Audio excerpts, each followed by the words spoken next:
Okay, so our final speaker for the night is David Bigioni. He's the Chief Commercial Officer at Canopy Growth. 3 facts about him. The first is that he failed grade 10 gym. That's okay. I failed physics, so it's okay. Second is he ran for the bus once and missed it and hasn't exercised since. It's just not worth it. And the third is he presented Roberto Longo a Molson Canadian victory bottle after Canada won gold in the 2010 Winter Olympics. That is historic. Please help me welcome David Bigioni.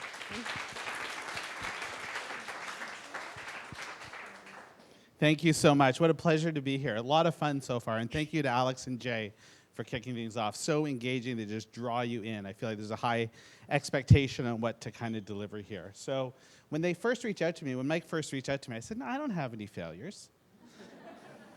And then as the day went on, I'm like, oh yeah. Oh, and there was that. And there was this. Fuck.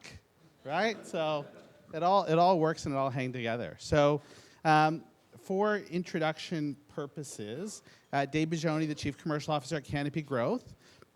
So now in the cannabis business, I've been here for the last 2 years, love every moment of it. Basically, I'm in a startup, a big startup, but in essence, what was a startup, just 5-6 years ago, and loving every minute of it. So for those of you here that have aspirations, that are in the startup world, that are looking for new adventures, it just gives you a sense of the potential and what's out there and what we can do here in Canada, on a global stage, which is so great. Prior to joining Canopy Growth, I was at Molson Coors. I joined Molson Coors in 2008. I had my event in 2010 with Roberto at the Vancouver Olympics, and I spent my last 4 years. I was 2 years as Vice President of Marketing and 2 years as Vice President of Sales before I kind of came over to Canopy. And I'm going to tell my stories from my kind of Molson era while I was kind of Vice President of Marketing in a couple events that took place. So I oversaw kind of all of our main beer brands in Canada. So Molson Canadian, Coors Light, those big Coors Banquet, the launch of Coors Banquet, all those big kind of scaled brands in Canada. And when you think of beer, what season do you think of? You think of summer, right? Where we are now, right? And in beer, we say summer is coming. All right, that's the big part. It's a third of the year, and it's 50 to 60% of the volume that happens, right? And it's a key season where brands activate themselves. They bring themselves to life, right, in communities, in bars, in restaurants, in promotions. And you do that because when you activate and you got some news to share, that drives display in store. When you drive display in store, display drives sales, right? And you get that velocity and you're in people's minds and you're on the patios and you're really kind of making sure your brand is kind of front and center in that way. And there's a couple, normal ways that you would do that. One is you kind of put something in the case. Who's ever won something, got a t-shirt, a set of headphones, right? Something in a case of beer, right? Okay, I'll do it this time just once, right? Borrow something, borrow somebody. Right? So that's one way, but it's friggin' expensive, right? That's a $2 to $3 million commitment just to kind of do that kind of around the country. The other way is you kind of do a contest, right? Who's participating in a contest? A lot less people, and it doesn't really work or make a difference, but it makes you feel like you were doing something. So I did something, didn't really make a difference, but I did something, and I can check that off the box that we did something, right? So those are two kind of common ways of kind of doing that, right? So we wanted to do, on Coors Light, the team wanted to kind of just do something kind of in between. We didn't want to invest the kind of big dollars, but we wanted to kind of be differentiated in what we kind of came to market for. So if you're familiar with Coors Light, Coors Light's about Rocky Mountain refreshment. Rocky Mountain ice cold refreshment. It's been, consistently delivered over the last, 20 some odd years, and it's what the kind of brand's kind of core anchor is. But when you talk about cold, well, interesting, it's kind of boring. Right? It's kind of distant, right? It doesn't actually draw you in or create that. So we were trying to, and the brand was struggling. We were using kind of some global creative that had come down from the US that was good, but wasn't moving the needle, wasn't kind of saying anything new. So over the course of 2015, we looked to kind of change kind of that direction. And it started with this notion of, Rocky Mountains, we talk about cold, and it's not very emotional. But when you think of the mountains, they also think of them as a playground, right? People go to the mountains. They go to Banff. They go to kind of resorts, and there's the village at the bottom where the nights are, enjoyed, and there's the play that happens on the mountains, whether it be mountain biking or skiing or the like, right? So how do we create that emotional kind of connection, that kind of activity, and kind of bring it closer to people at the Notion, right? And then how do we do that in an environment that's just more local? How do we take that feeling of being engaged and kind of bring it down to a kind of more local level that connects to where you are in your community? So the team had developed this idea called search and rescue. So who's familiar with geocaching, right? So the notion was, instead of a coupon in a case or giving you a free T-shirt, it was this engagement program where you'd download the program and on your phone, so it's mobile, that's great, check the box, we got mobile covered, and you'd basically search for items in your community. And if you found something, you could kind of win a prize. So I'll show you the ad that supported that. Sitting on a bench on a summer day, just flipping through my... Wait, what's this? Coors Light is hiding rescue boxes across Canada? Find one to win. Ultimate man cave? Axe throwing? Body, get up. Find one.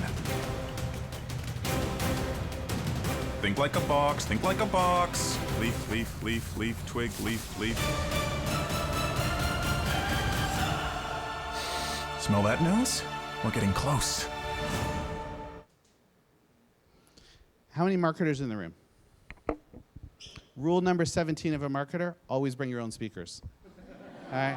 Always fucking bring your own speakers. So I missed that today, but otherwise you'd heard that. So no, that's but that's key. So glad, hopefully you guys could hear it, and but I live by that rule most of the time.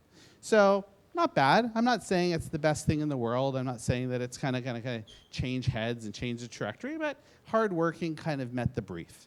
And then this happened.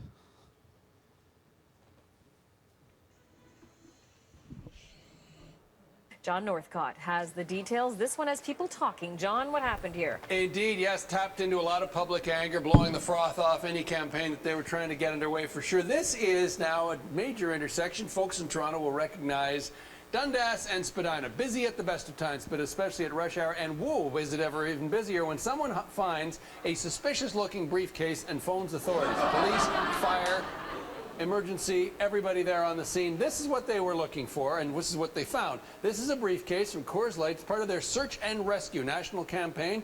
The aim is to have people find these briefcases, and inside those briefcases there will be clues, and those clues will lead to prizes, and everyone will have the company's name on their lips, and it will make a lot of money and garner new customers. That didn't quite work out that way, at least in the case of the situation we saw here in Toronto. The TTC, Toronto Transit Commission, coming out here. 501 Queen streetcar route diverting due to a box located at Dundas and Spadina. Contact the TTC. This coming out from Coors Light Canada.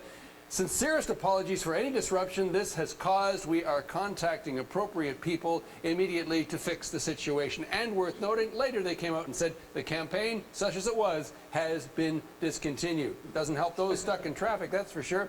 Andy Gardner coming out here. Awesome, you're the reason this is Coors Light. You're the reason it took me an extra 20 minutes to get home from work. I'll continue avoiding your beer. Not quite the response they would have wanted. Allison here saying, Coors Light CA, do you guys even think before you plan this stuff? A lot of people are late, pissed off, and screwed over thanks to you. It is from the what were they thinking department, maybe what were they drinking department. Nonetheless, P.T. Barnum is quoted as saying, bad publicity is better than no publicity, and maybe that's what they got on this one. Yeah, I wonder if they're thinking that today, though. I don't know, John. Not the first time we've seen a marketing fail like this, and you're the best at digging up really cool stuff. All right. But fuck it. Hey, listen, he got the messaging right. He delivered the PR there. He was on brief. He talked about the program. He delivered the key messages. He said, look for the box. He led the brand. I mean, it wasn't bad at the end of the day, really. So I was in Montreal getting onto a plane on the way back to Toronto when I got the first call from my team saying, we fucking got a crisis on our hands, right? And by the time I landed on the other side, because we were about to take off, I got kind of the full brief. So how many people would have anticipated that as a problem? Well, I'll tell you, we anticipated it, right? So we had a security we have our own kind of security division within Molson. Don't ask me why, but it's really interesting, and they can know lots of things, right? So we had actually reached out to police forces across the country and let them know what we were doing, where we were doing it, how it was going to work. The team had anticipated this as something that might happen. They figured out how to reach out to different, our security detail, how to reach out to different people, to brief them. Letters went out to police forces across the country. Everyone was kind of informed. Well, everyone. A person in each police force knew what was going on. Obviously, the guy who fucking found the box didn't, right? But so you look at this and say, we did what we thought we needed to do, or the team did what they thought they needed to do, but sometimes shit just happens, right? And you got to kind of live with it and deal with it. Now, what's really important is how you respond to that. So Allison, in that video, we reached out to her and we sent her some flowers, right? And we would reach out to all the people on Twitter who commented on how we had disrupted their nights. We're like, listen, follow us, DM us. We got some gifts and thank yous for you, right? So the social team really engaged themselves to make the best of a situation that wasn't kind of easy to do, but to kind of bring it to life. And there's some simple examples here. Hey, Coors Light, who claimed that prize? I'll take it. Bet you thought this wouldn't work. Well, follow and DM us. Sometimes it does, right? So that kind of positive engagement of recognizing people that we created a problem, not hiding from it, not avoiding it, not being quiet, but re-engaging and doing the best that you can do to turn lemons into lemonade, right? So, a nice little example in the most public stage. So I actually shared this at one of our global meetings, and just as an example of, what didn't work. And I'd be surprised just that there was a global, like the top 150, 200, senior leaders across Molson. And so many people came up to me and said, thank you, because like nobody else does that, right? As far as, sharing kind of what's gone wrong, right? So, when I think of the lessons learned kind of from this campaign, sometimes shit happens despite your best laid plans, right? And you just have to be prepared with it, and you just have to kind of roll with it. And to the second point that I just talked about, how you respond to a fuck up is more important than the fuck up itself, right? How you work to make it bigger, how you work your way back, how you kind of find kind of your center ground. And at the end of the day, you just got to put it behind you and get back to work, right? It's not a reflection of you as a person, because unless you're taking risks, unless you're putting yourself out there and trying new things, you're not moving forward, you're not kind of creating a difference or a change, right? I had a president who I worked for who gave me a line that I always love. He says, listen, as two of us think the same way, one of us isn't needed, right? And I've always lived my career through the life of I'd rather get fired for doing what I believe in than in having to think through somebody else's brain what I should be doing, because I'm trying to think what he wants or she wants as opposed to what I believe is the right thing to do. And that's a framework that's always stuck with me, which is I'm prepared to get fired for everything. I wasn't this time, but and I haven't been yet, but I think that's kind of the mindset you need to kind of approach yourself as it comes to this. So the next one I'm going to share is also related to Coors Light, and funny enough is in the same year. So it was a really good year, for me. So let's start with, we started with a whole bunch of agency turnover. So we were with an agency a long time, and I'm not going to talk about agency names because that's not polite, but we were with an agency for a long time. It was just time to change, right? The chemistry wasn't there, the creativity wasn't there. So we went into an agency pitch, and we landed another agency that was also an award-winning agency, very successful, had some great kickoffs. We're about 6 weeks in, like we're still dating. We're still kind of just getting rolling. And we actually just had the first brief or the first pre-brief to kind of work on the strategy on what we're going to do next. Meanwhile, like we've lost 8 weeks. Sorry, that comes next. Let me get my story out of order, right? So we're just kicking off the process. The president of the agency phones me and says, Dave, I got bad news. I can't fucking believe I have to tell you this. I'm like, what happened, right? He says, we were just assigned the Bud Light business in the US. We have to resign your account, right? So I'm like, you're fucking kidding me, because this happened to me a year before when I had Zig and the whole thing on Molson Canadian. So I'd been through this. I go, the fucking this happened twice to me in a 3-year period where I had to change agencies because of some US stuff. Anyways, So, so what do we do? Well, I actually just gone through a pretty broad agency review process at Molson Canadian, call it 9 months earlier or a year or so earlier. So I felt I kind of knew the market. I felt I kind of knew who I liked and who I wanted and who was potential. So we ended up shortlisting it, and I just met 2 agencies. Because I know I know how to do this. I've done this before, right? I'm confident in my ability to pick creative and to, not apparently after that last one, but to pick creative and to kind of, drive it through and make sure that we're kind of doing what we need to do. So we land at this agency, and we start kind of working together, and we got this hot, young, creative team, and they're more cool than I am, and we're going through this process, and they sell us this idea, and I'm like, okay. Right? Okay. And this is like our #1 brand in Canada, right? So I'm the guy with, that's been doing a lot of kind of good stuff over the last number of years. I'm going to go on the shoot, which as a VP is a very rare thing to do. But I go on the shoot with the director, and we're there on the shoot, and I'm like, really?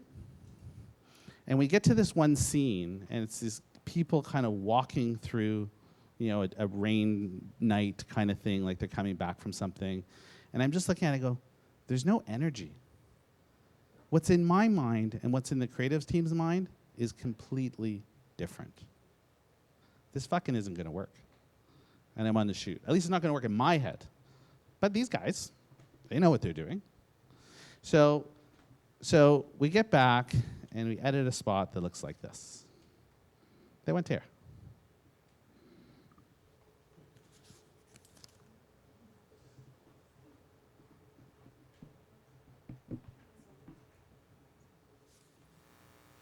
See, it's so bad it won't even work.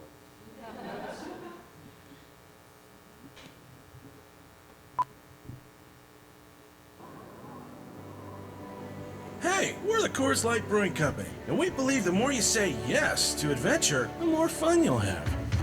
So when you say yes to sacrificing sleep time for a good time, we'll cheer you on. And when you say yes to going big or meeting interesting people, we'll pat you on the back. And when you do whatever these guys did, that's cool with us too. Hey neighbor, Coors Light. Who wants a cold one? So we show it. So first of all, we're like, this is the best edit we can get. We're like, okay, well, let's put it in research, because that always helps, right? So we didn't pre-research. Yeah, actually not as bad as we thought. Maybe we got something here, right? So progressive. Then we show it to the staff, right? So we have like big staff meeting, quarterly results. Hey, Dave, why don't you come up and show everybody the latest Coors Light work? Yeah, here you go. Bang. Silence. Right? 200 people in the room, not a fucking sound, right, from it, right? Then, we have it on air, and we're constantly having these discussions around, do we keep it? Do we pull it? Do we keep it? Do we pull it? But look at the research, it's kind of okay, and go into the president's office, and here's why we think it's working or not working. And probably a 6-week process of, it's there, and do we keep it? Do we not keep it? And during the back end of that process, there was another quarterly meeting, right? And meanwhile, through this, my view is, listen, I'm responsible, right? I was on the shoot, I signed off on the brief, I signed off on all the work, and I'm not wearing it, I'm accountable for it, right? So, and in essence, protecting my team as it relates to this, because I was fucking on the shoot. Like, there was nothing here that I wasn't involved in or visible to, and I fucked up. So I was away, and there was another quarterly meeting, and the staff, so employees, went after the president, not after the president, but kept questioning, why the fuck did we do this, right? And my team was there, and I wasn't. And I wasn't there to kind of protect them, right? To kind of provide that air cover that I was supposed to provide as someone who does that, right? So I felt like shit. I cried when I heard that, not cried, tears, right? When I heard, because I felt that I wasn't there to kind of protect my team.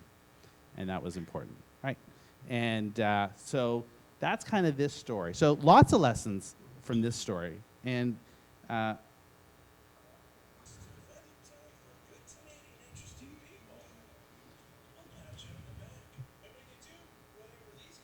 do you go next?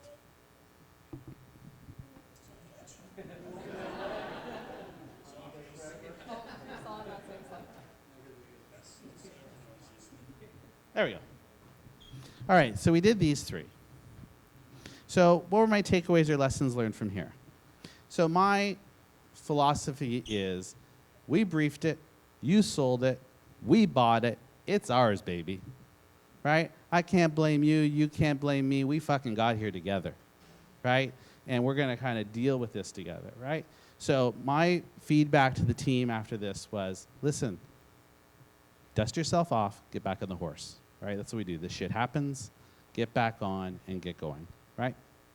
And that's just the way to do it, because I can't look at the agency and say, you fucked up, because I briefed you and I bought it, right? So I also say this notion of, like, don't get lazy. Remember the fundamentals, right? And I was fairly new in the move to the kind of VP role, which means I was a little more removed from everything that was going on, because I just had a broader scope. So I kind of just trusted that things were working, or I'd see things go by, and I just kind of felt that, all right, I guess we'll see, right? And felt in retrospect we kind of missed the fundamentals, right? Around, you know, story and feel and stuff. And the other was, don't assume. When I got to that shoot and realized that I wasn't on the same team as the creative team, or we didn't have a shared vision, too fucking late, right? We're halfway through the shoot, right? There's not much you can do with it. So now you got to salvage and understand what you have, right? You know, similar to the above, you own it. You got to, you know, through good times and bad, you got to be accountable. If you're going to own your successes, you kind of got to own your failures along the way. And when you fall off the horse, I said this, you know, dust yourself off, get back on the horse, right? That's what you do. It's just part of the journey. Know when to stay and when to go. So after this ad finished, I reached out to the agency. I go, listen, it fucking didn't work, right? It's ours. Now our job is to get back on the horse. So let's go into the product. What are we going to do now? And we restarted that process of saying, okay, what next, right? What's the next creative strategy? How are we going to get there? And through that process, I didn't feel like the team had our back. The agency did. Like, I didn't feel that we were going to get anywhere fucking different, right? Through that process. I'm okay to say fuck here. That's like, I do it all the time. It's not just because I'm here, but it's just it's my exclamation mark. But through that, so I said, let's get back on the horse, and we get back to work, and we're working on planning, and we're working on kind of the idea, and I just didn't feel like this was going to lead anywhere else. So I reached out to the president of the agency. I said, listen, I got a sales conference coming up. I got 2 strikes as far as, you know, where we've been this year. I just don't feel like we have the A-team. So I said, I'm going to bring in another agency, because that's always helpful, to work alongside. But this was an agency that I'd worked with, that I trusted, that I just believed in them. So at the end of the day, I needed options. I had sales conference coming up. I needed options. We ended up moving away from the agency that did the first work. We realigned with a new agency. We got to much better work. I wouldn't say world-class work, but much better work that progressed and got us on the way and kind of reset the expectations for 2019. So, you know, my last kind of lesson learned is, when you think of failure as a lesson learned, it allows you to grow, reach higher, and also it keeps you humble. So that's an important part of it too, to stay humble. Great.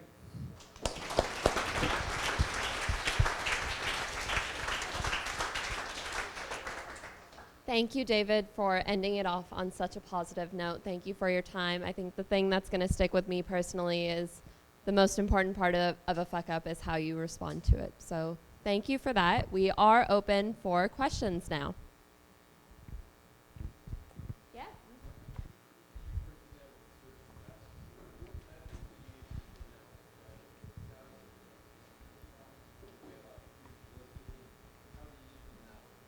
So the question is, how did we determine that that was a failure? Well, we had to pull it. So we actually never got to see what the campaign did, because we actually canceled the program that day, right? So we had to pull boxes from across the country, because we couldn't, you know, trust that it wouldn't happen again in another market, and just deemed the risk so high, because if you don't demonstrate, like, get away with it once, if that then happens in Victoria, 4 days later, so we pulled the program.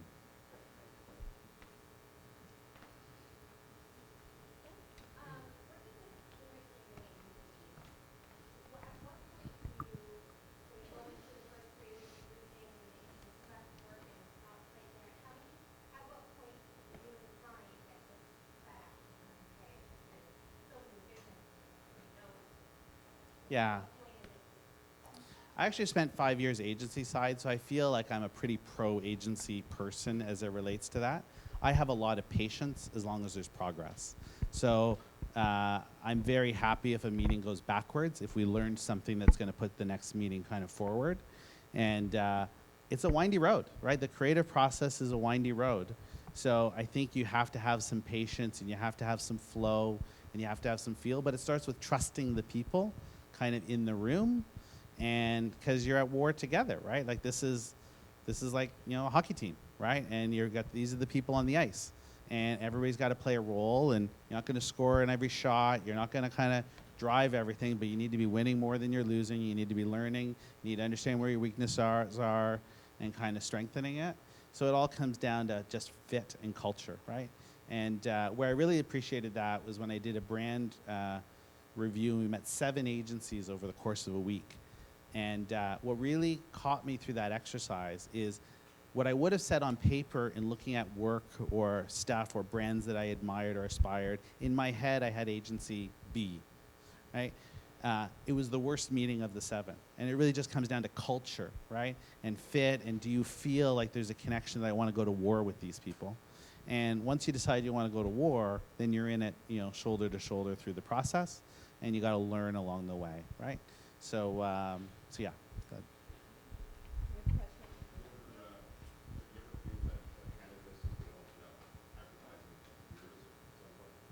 Yeah, I think we're on a long road to that. There's a lot more that we can do than people think we can do.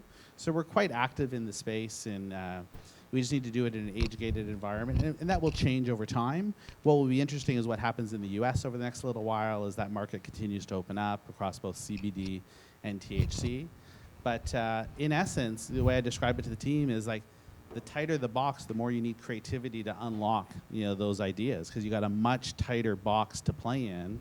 So how you do that, and having the creative minds that can unlock potential within that box is really important, right? So again, it's about being with the right people and the right team, and some of the folks that Jay talked about, in his team, or just class acts and people you want to work with, or people we're working with today. Sorry, I think there was one over here. Oh yeah. So we always hear like those stories about when there's like a fuck up, when you think of like the H&M thing that happened, the Pepsi thing that happened, and even the one that you did there. So is that like a means for getting fired? I almost got fired, but it was a completely different issue. Oh, so like you wouldn't get fired off that? It's a different fuck up. I'm not prepared to share with a camera. But I mean, as much as this was a fuck up, it wasn't on a global stage. As it wasn't a Super Bowl type of global edge. So I'm fortunate for that. Yeah, I think if you think that way, and if you live with that on your shoulder, you're never going to take risks or be successful. So that's I go back to the line that I used: if 2 of us think the same thing, then 1 of us doesn't need to be here. And I'm junior to that person, so my odds aren't very good. And when I got to, and just on this example, when I went to Molson on Molson Canadian, it was a brand that was in decline for 9 years. It had 9 marketing directors in 9 years. They didn't tell me that before I started, but that was true. And the brand hadn't grown since 2002. When I got there, within a month, I knew the brand was fucked up and started to put a plan in to fix it. When I had that plan, and when that plan was starting to generate energy and belief across the team, and people were getting excited about what's possible, the president calls me into his office. He says, "I think you're making a mistake. I think you're setting an expectation that you can turn the brand around." And I'm like, I don't fucking get it. Isn't that why I'm here? Right? And so I could have left that meeting And I could have said, well, the president doesn't think it's going to work, so I guess it's not going to work. Or I could get back to doing what I believed was the right thing to do and the right course of action to drive. And that resulted in a material turnaround of the brand in the Vancouver Olympics and Beer Fridge and those kind of things that followed that. And we went from a brand that was about to be put into harvest mode to launching in Ireland and Australia and making 1 billion impressions at the Sochi Olympics and that kind of run, right? So you got a choice, right? You got to understand whether you believe in your convictions or whether you're going to play somebody else's game, in which case you're always thinking about that person on your shoulder. Thank you. Thanks for the presentation. That was awesome and very entertaining. I guess in the spirit of where we are tonight, what do you think is missing in graduates? So people that graduate, that study digital marketing or advertising, what are some skills that you're seeing in the workplace that maybe you wish were taught more in school? I think young people today are smarter than they've ever been, more worldly than they've ever been, and I remember like when I would interview people and people who had worked for like 3-4 years, and I'd look at their resumes and go, fuck, you've done a lot, way more than I did at that stage, right? And I think the business environment is part of the problem. And particularly when you work for mature, established companies, like Molson is a big, mature company, and it's a fucking war, right? And when I started my career at Unilever as an assistant brand manager, you had your own little projects. You had time to develop and to learn and to make mistakes, and there was time to develop. And what I felt at Molson was everything was so fucking mission critical and so important that you ended up, senior people had to go deeper, and we never allowed, in my view, is we didn't allow enough room and space for people to develop and have their chances to fail, but it not be a big deal and just kind of move on and that be part of your learning. So, and where I see that, very different now being on a more entrepreneurial growth side, go work for growth companies because it's way different and way better. And I think a lot of you do, but versus the kind of big, mature kind of legacy companies, I think they're more suited for growth and aspiration than some of the big mature ones. So that'd be my feedback. Cool. Thank you. One more? One more? One more, We or have we out time of for time? one more. And you guys can clap. So I'll ask one. Alex, that's not fair. So the question that the gentleman asked, I feel like is super interesting, because sometimes when you're looking at creative, it's like when Facebook is in the room, right? It's like the bright and shiny, and there's this kind of, I don't know, we all want to just go, oh yeah, that's amazing because someone says it's amazing. When you first saw that Coors Light campaign, now you go back in time and you sort of tell me just about, I'm just fascinated to hear, because I look at the H&M example, and to me it's like, how the hell did they not see it? I look at the Pepsi example and go, how the hell did it, and I've been in the room where we've approved work that all of us are like, it's like groupthink. All of a sudden we're like, this shitty idea, but we're doing it, it's amazing. Yes, of course it's amazing. What, did you see that or feel that when you were looking at the Coors Light stuff? And like, give me some insight, because I think that's fascinating. I mean, certainly it wasn't the most exciting period of time, right? So in retrospect, should it never have made the air? Probably, but that would have been a big decision, right? With summer coming and then $700,000 production and a finance president, who wouldn't have understood that dynamic. But I tell you, there had been times under a different president and different leadership team that there was work that was made that never saw the air, right? Because of that. So what did I learn? That in retrospect, hindsight's 20/20, is good isn't good enough, right? And I think that was the challenge. Is it's fine. It's not offensive. Right? It's not making the news. It's just irrelevant, right? And I think that's kind of the learning, right? Great. One more, and then are we done? We're good. Thank you.